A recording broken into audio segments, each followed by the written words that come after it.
उत्तर दक्षिण पूरब पश्चिम तू फिरदा दाणे दाणे नु ये सर्व कला सतगुरु साहेब की हरि आने नु। सहारनपुर के अंदर एक विशेष स्थान है अपने परमात्मा का और एक बहुत ही अनमोल उदाहरण है संत गरीबदास जी, जिनको कबीर परमेश्वर प्राप्त हुए थे, मिले थे छुडानी गांव में। सतलोक से चलकर वो परमेश्वर आए थे और गरीबदास जी गांव छुडानी, जिला झज्जर, हरियाणा, भारतवर्ष की भूमि पर सन 1717 में उनका जन्म हुआ था। गरीबदास जी का जब 10 वर्ष के हो चुके थे, वो गौओं के पाली गवाले थे खेतों में, वहां परमेश्वर आकर मिले थे। उसके बाद परमात्मा ने उनको साक्षात्कार कराया और अपना सतलोक दिखाया, जहां परमेश्वर रहते हैं, जहां से हम बिछुड़कर आए हुए हैं। तो आगे चल के गरीबदास जी ने परमात्मा कबीर जी की महिमा कलम तोड़ आंखों देखा हाल पूरा लिखा हुआ है, जिसको ग्रंथ सदग्रंथ साहिब हम बोलते हैं, जिनका ये पाठ चल रहा था 3 दिन उस अमरवाणी का। तो गरीबदास जी द्वारा लिखवाई गई वो वाणी है। तो गरीबदास जी का एक शिष्य था। गरीबदास जी कहीं सत्संग करने जा रहे थे और वहां एक सहारनपुर का भूमड़ नाम का एक सैनी था, सैनी जाति से एक भूमड़ सैनी नाम का एक भक्त सहारनपुर का कहीं अपनी रिश्तेदारी में गया हुआ था। वहां गरीबदास जी सत्संग कर रहे थे। उस पुण्यात्मा ने सत्संग सुन लिया और गरीबदास जी से उपदेश ले लिया। फिर वो छुडानी जाने लग गए, जहां गरीबदास जी प्रत्येक पूर्णवासी को सत्संग किया करते थे। अब वो धीरे धीरे इतने प्रभावित हो गए वो भूमड़ जी, भूमड़ भक्त सैनी, के प्रतिदिन ना प्रति महीना सहारनपुर से चलकर छुडानी आने लग गए। पहले तो धीरे धीरे ज्ञान होता है, फिर इतनी श्रद्धा बन गई कि सहारनपुर से चलकर गांव छुडानी, जिला झज्जर में वो प्रत्येक महीना आते। पहले ना तो कोई कन्वेंस थी, ना कोई रास्ते थे, पैदल आना सहारनपुर से चलकर। सहारनपुर से मेरे ख्याल में झज्जर छुडानी गांव 100 किलोमीटर से 150 से 200 किलोमीटर के आसपास है। अब वहाँ से पैदल चलना, और पहले वर्षा के दिनों में ये जैसे बीच में दरियाएं बहा करती थी, उन पर कोई पुल भी नहीं था, वो आते थे। वो ऐसे पिछले 1 वर्ष से ऐसा उसने प्रक्रिया कर ली। अब गरीबदास जी ने कहा, बेटा ऐसे दुख ना पाया कर, तू 1 आधा महीना छोड़ कर आ जाया कर। ने बोला, गुरुजी मेरे पर डटया नहीं जाता, मुझसे रुका नहीं जाता। तो गरीबदास जी बोले, कोई बात ना, ले बेटा तेरी मौज है। अब क्या हुआ कि गरीबदास जी ने भादुआ सुदी दूज को शरीर छोड़ना था। उससे पहले उस भगत से कह दिया, बेटा अब तू यहां मत आना, ये मेरा ऑर्डर है, आज के बाद यहां नहीं आएगा। अब भूमड़ रोने लग गया, भूमड़ भगत रोने लग गया। काफी रोता रहा कि गुरुजी ने भाई बड़ा आदेश दिया, क्या बात है, मेरे से कोई त्रुटि बन गई, कोई गलती होगी मेरे से। परमात्मा गरीबदास जी बोले, बेटा क्यों रो रहा है? कि जी यूँ रो रहा हूँ, मुझ दास से कोई गलती तो नहीं बन गई, आपने यहाँ न आने का, आपके दर्शन ना करने का आदेश दे दिया। परमात्मा ने कहा, गरीबदास जी ने कहा कि दर्शन ना करने का आदेश नहीं दिया मैंने, यहाँ न आने का आदेश दिया है। मैं तेरे पास वहीं आऊँगा बेटा। बालक मैंने शादी कर दी, 4 लड़के थे, 2 लड़की गरीबदास जी के पास संतान थी। लड़कियों ने शादी नहीं करवाई, ब्याह नहीं करवाया था, वो आजीवन ब्रह्मचारी रही थी अपनी भक्ति की। 4 बच्चों का ब्याह कर दिया। अब मैं फ्री हूँ बेटा, वहाँ आऊँगा तेरे पास, और तेरा बाग है बताते हैं वहाँ। अच्छा हाँ जी, आपकी दया है, आपकी कृपा से ही तो सब कुछ हो रहा है। तो भाई उस बाग में मेरी एक झोपड़ी डाल दिए बेटा, मैं भी अपना भजन करूँगा और तेरे को सेवा दर्शन हो जाएंगे। तो बड़ा खुश होया, बड़ा खुश होया और वापस चला गया। अब इंतजार कर रहा है, गुरुजी आए नहीं, गुरुजी आए नहीं। उधर क्या हुआ, गरीबदास जी ने वो शरीर छोड़ दिया भादुआ सुदी दूज को सन 1778 में। तो 6 महीने हो गए, भूमड़ वहां रोए रोए जैसे धर्मदास जी रोया करते तरफ में, और इतना बुरा हाल हो गया, हे भगवान क्या हो गया। और उधर से उसका बाग सूख गया, बाग कति सारे में कीड़ा लाग के कति सारा सूख गया। उसने सोची भाई मेरे भगवत जरूर अवश्य गलती बनी है जब गुरुदेव ने मुझे वहां दर्शन करने की मनाही कर दी। अरे इधर से यहाँ मेरा बाग सूख गया, अपने आप को कोस रहा है, अपने अपने अपने अवगुणों को ढूंढ रहा है, मैंने कौन सी गलती ऐसी कर दी जो गुरुजी रूस के मेरे थे। तो 6 महीने रोता रहा। बसंत पंचमी के दिन गरीबदास जी भादुआ में शरीर छोड़कर बसंत पंचमी के दिन उसी शरीर में 61 साल की आयु के शरीर में, और वह भूमड़ के घर पर जाकर सच्चाई बोल दी। अब भूमड़ चरणों में पड़कर खूब रोया, है भगवान मन तने सोच ली थी कि मेरे से कोई गलती बन गई गुरुदेव, आप रुष्ट हो गया पाए कोई ना। गरीबदास जी बोले भाई कोई बात ना बेटा, थोड़ा सा लेट हो गया, मैंने काम हो गया था। और भाई मेरा जो ना एक उस बाग में झूपड़ी डाल दे, जो तेरे बाग है ना, यहाँ घर में तो मैं नहीं रह पाऊंगा, वहाँ के एकांत में भगत भजन कराया करूँगा। तो भूमड़ बोला महाराज जी वहाँ तो बाग तो सूख गया। गरीबदास जी बोले सूख के बाग में झोपड़ी डाल दे मेरी, कोई बात नहीं। अब गुरु जी के आज्ञा पा के उसने वहाँ एक झोपड़ी एक हट बना दी फूस फास डाल के। हफ्ते पाछे वो सारा बाग हरा भरा हो गया। गरीबदास जी वहाँ बैठते ही सारा नगर देखण आया, वो पूरा शहर देख, छोटा गांव था जब ये शहर बरवाड़ा जितना, सहारनपुर, यानी 200 वर्ष पहले की बात है। तो सारा गांव नगर देखण आया, और बहुत से उस चमत्कार से भाई भूमड़ कहे मेरे ये गुरुजी हैं जिनकी मैं रोज महिमा गाया करता था, ये बड़े सिद्धि युक्त हैं, बड़े पहुंचे हुए महात्मा हैं। और भाई बहुत से मुसलमान और हिंदू गरीबदास जी के शिष्य वहाँ हो गए। अब क्या बात है कि वहाँ ये दास क्या बताना चाहता था, एक सिद्धि वो चोले धारे, एक सिद्धि नी तत्व विचारे।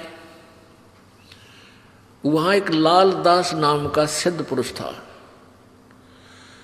उसका भी जहाँ गरीबदास जी का आश्रम बना हुआ छोटा सा, जहाँ उन्होंने दोबारा शरीर छोड़ा था, उसके साथ में ही 300-400 फुट की दूरी पर लाल दास जी का बहुत बड़ा मंदिर बना रखा है। वो शिव विष्णु पुजारी था।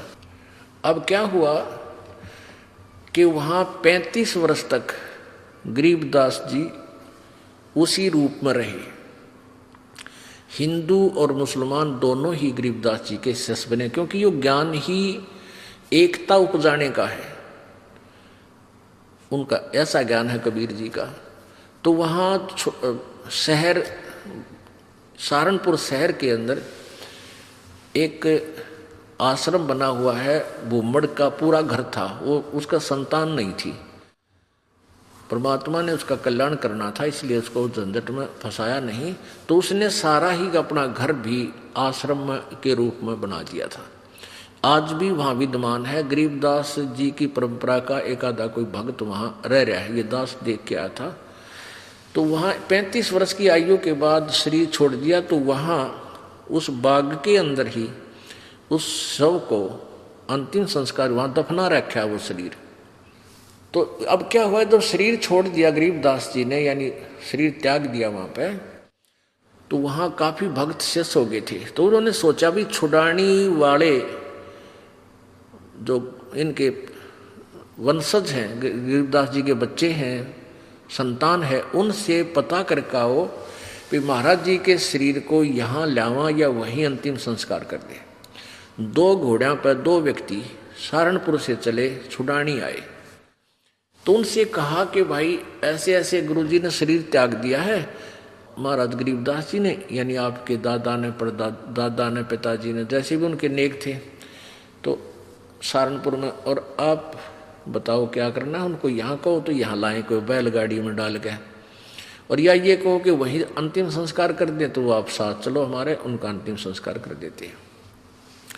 गांव वाले कहते हैं भाई तुम क्या कहने लगे, वो उनके गरीबदास जी के वंशज यानी पोता पोती बेटा बेटी कहने लगे कि क्या कह रहे हो भगता आप। गरीबदास जी यानी गुरु महाराज तो 35 वर्ष पहले शरीर छोड़ दिया था और ये इनकी यादगार बना रखी। छुडानी में एक छतरी बना रखी है, छतरी साहब बोल रहे हैं उसको, जहाँ गरीबदास जी के शरीर का अंतिम संस्कार करा था, वो एक यादगार बना रखी है। वो छोटी सी थी, अब तो बहुत बड़ा मंदिर गाड़ दिया इनने। एक छोटी सी थी, जैसे आम यादगार सी बना देते हैं, ज़्यादा से ज़्यादा 10 फुट 5-7 फुट की ऊंची और 10 बाई 10 फुट चौड़ी। वो आज भी सेंटनों के विद्वान है जो ओरिजिनल है। उसके बाद उसके ऊपर और कुछ बना दिया तो सारे गवाही के दे अरुणों के ना भाई महाराज जी तो वहां शरीर छोड़ रखा है सहारनपुर में। तो उनका ना यकीन होया, 2 व्यक्ति घोड़े पर सवार होकर वहां से घोड़े लेकर और फिर वहां पहुंचे।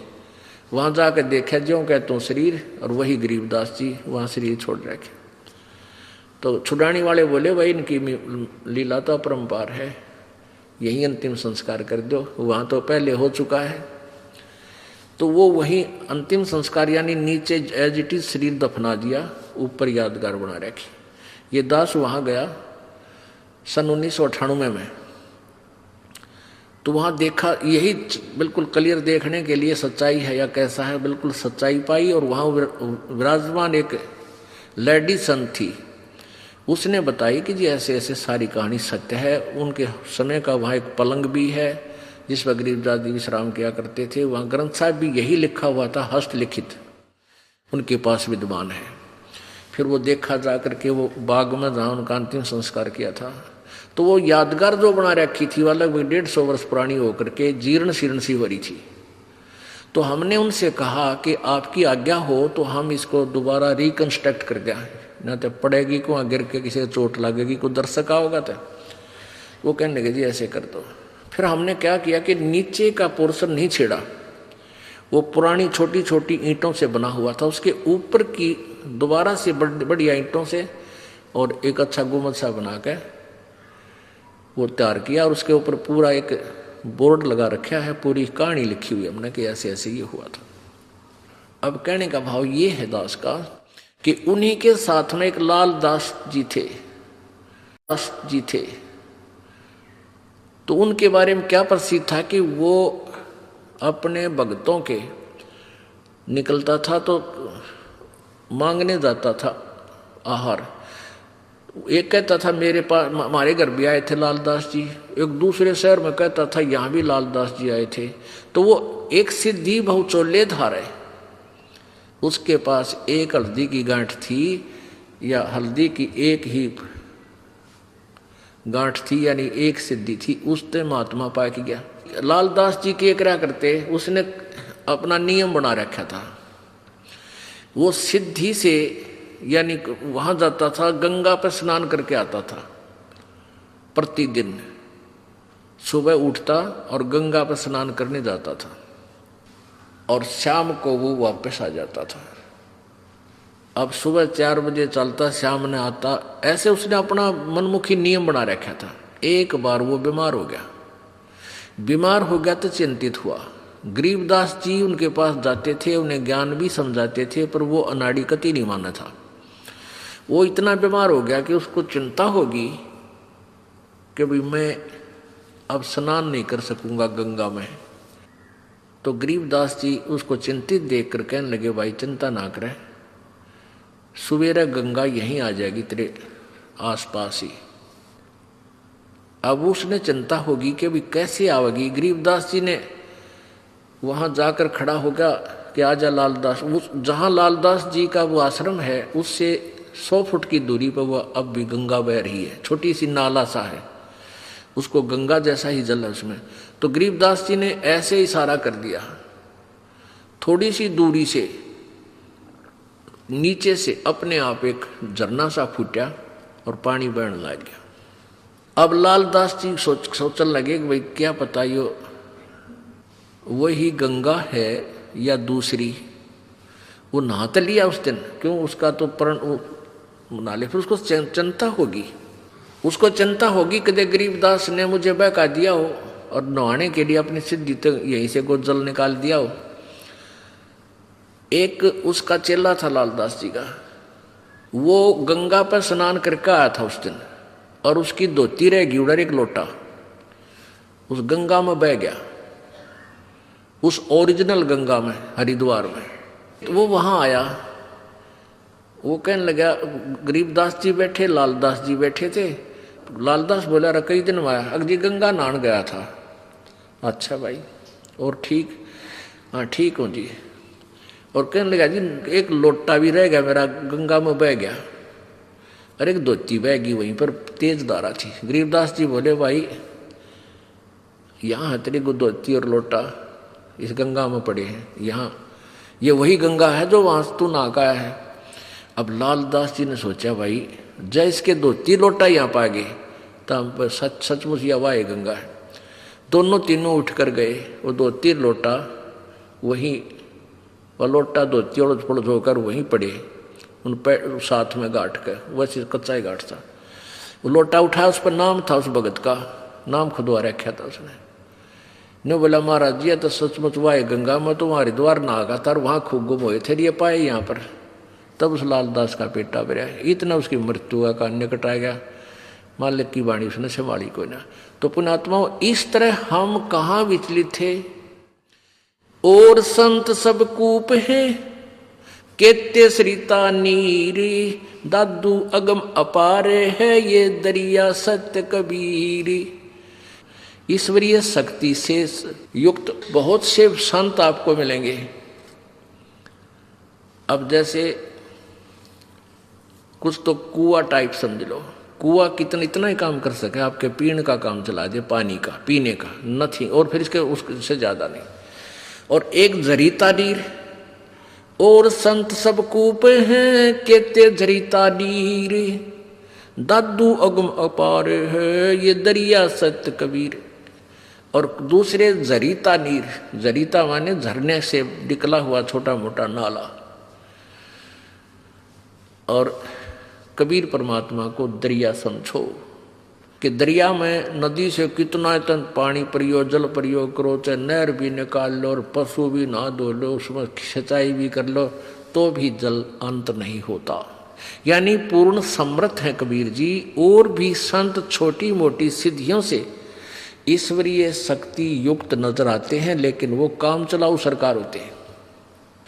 एक सिद्धि पांचों तत्नीरम, एक सिद्धि जो